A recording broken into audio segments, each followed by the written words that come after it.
আবার ইসলামী ব্যাংক মতিঝিল শাখায় গেছি, যাওয়ার পরে আমার 60 লক্ষ টাকা ওখানে আমানত আছে।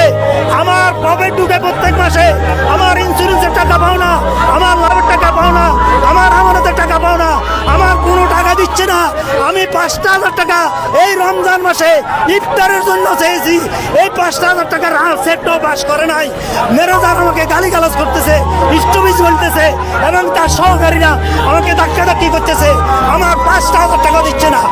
আপনাদের কাছে আমার অনুরোধ, আপনারা যদি মানুষ হয়ে থাকেন, আপনারা যদি বিবেকবান হয়ে থাকেন, আপনারা যদি আমাদের মতো অন্তর হয়, তাহলে আপনারা এই জিনিসটা একটু বিচার করেন।